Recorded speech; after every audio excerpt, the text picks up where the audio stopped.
Alright, hi everyone. I thought I'd make another kind of devlog update. I will make other videos soon. I'm just, working on my game at the moment, and that's taking up all my time. I'll just show you something I did recently. So I had this old code, I'll show you here. Get rid of this, get rid of this, get rid of this, get rid of this. Okay, I had this old quest, which I can't find for the life of me. There it is, quest old, which was terrible, absolutely terrible. The main problem is I had just separate lists and just like, what am I doing here? This is terrible. I wrote this many years ago. I didn't really know much about coding at the time. I didn't really know what I was doing. And I decided to make, this is just terrible. One, I mean, they're separate lists. They could have different indexes. You don't know if they're all made at the same time. This is horrible. This is, also, I need a separate index for each one. Garbage. So I basically just changed this entirely. I kept the code just, just because I was changing stuff. When you change stuff, I'll show you how many quests I have in this game. It's a chess game with literally, I mean, this is how many quests I have. Basically, they're just like games or tutorials. So I have 289. So I have 289 dependent things relying on this code, and it's all terrible, basically. So I kept it like this and then made a new one, then kind of adapted it over to that. But it wasn't actually too difficult to change it. It was just kind of testing it, fixing what didn't work. But I'll show you how I fixed this. So I fixed this with this, basically. So you have read-only string, the start positions, that doesn't actually change. And you have a list of quest steps. You have auto promotion and step index. And the index is basically where we are in the list. And then the quest step is another class, which has the instruction, dialogue, fen, and they're basically optional and null if you don't need it. It's basically like, I mean, you could use kind of polymorphism for this, but I can't be bothered to do that. I never really use polymorphism. Basically, it's like, so you have a set of instructions, right? And this could be playing a move, it could be setting the start position, it could be setting a fen position, it could be showing a title, it could be showing some dialogue. Could be any of these things. It could be, the player has to find a move. It could be any of these. And I need something associated with that depending on what it is. So if it's dialogue, we need a dialogue. If it's adding a fen, we need a fen there. If it's playing a move, we need to know what the move is. So basically you have null checks and stuff like this. But obviously if it's a dialogue, the move should be null. The duck square is kind of weird because I have duck chess in this game. I have some tutorials about duck chess, but anyway. But this is just a lot easier. Plus I have move data, which separates, before I had basically, if I show you quest hold, I had the regular moves and then the correct moves, where so if someone, like a player has to guess a move, they're in their own list. Like, why do this? It's completely unnecessary. So basically I just have move data, which just has all this, or I have move data 64, which is basically, you have two ways of doing it. You have the X and the Y, or you have the X and Y together in 0 to 64. You can do both. So I have just both in case I use different ones for certain areas of the game. But anyway, so yeah, I just have a struct like this, read-only struct, which holds the move. And if it's you have to guess the move or you play a regular move, it doesn't need to be anything different. So you make them both moves. So if the instruction here is move choice, which I can't find. Move choice, which is the player has to find the correct move, or it's play a regular move. It doesn't matter if it could be the same object, so I don't know why I separated that before. Again, I was very inexperienced when I made this code. That's not all though. So I have an analysis board in my game. I'll quickly show the analysis board. You can set up a position if you want. You can add pawns everywhere if you want. It doesn't matter. Set the starting position, just do this. So you can play moves. You can also go back and play different moves to make new variations, and that puts a variation in there. The problem is this is very clunky.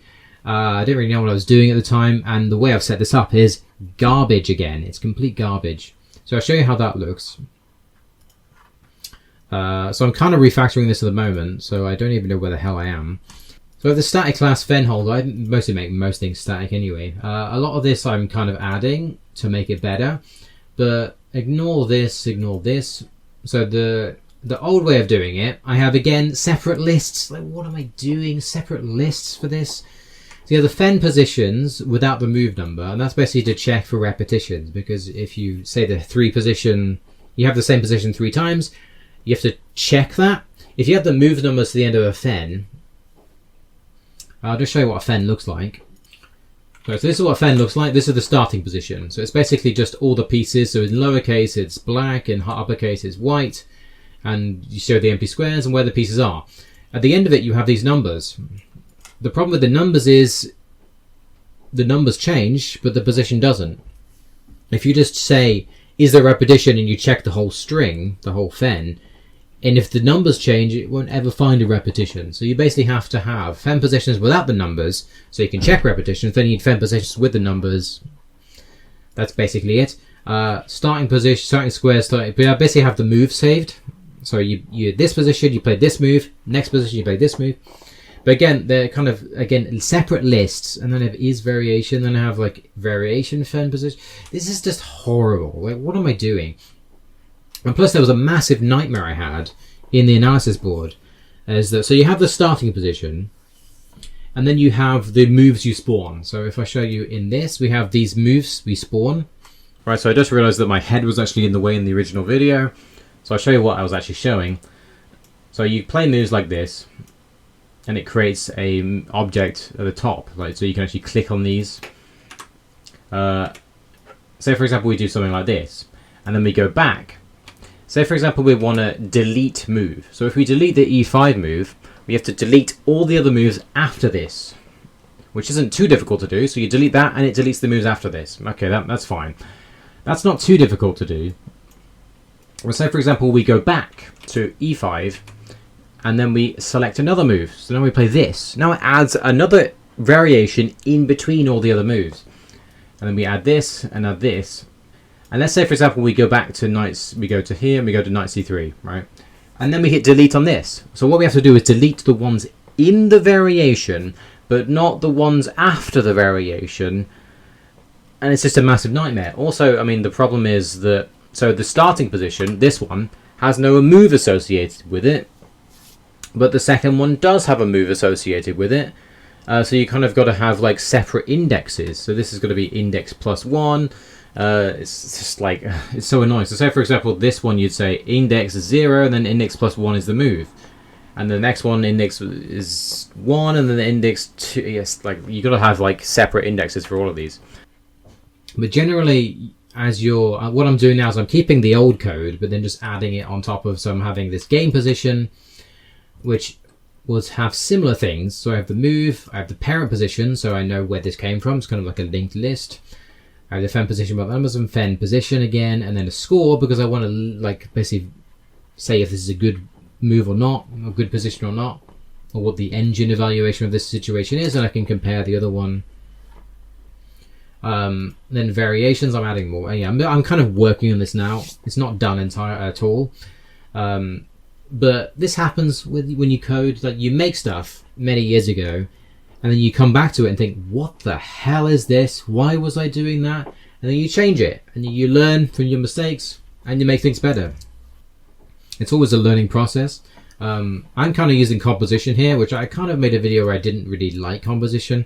Well, I don't mind composition. It can work. I try not to use it as much as possible, but I use it when it does make sense. The main problem I have with composition is if you have it like, say if you have like a class inside a class inside a class inside a class inside a class, and it's like 5 deep, you have to go through like 5 different classes just to find what things are.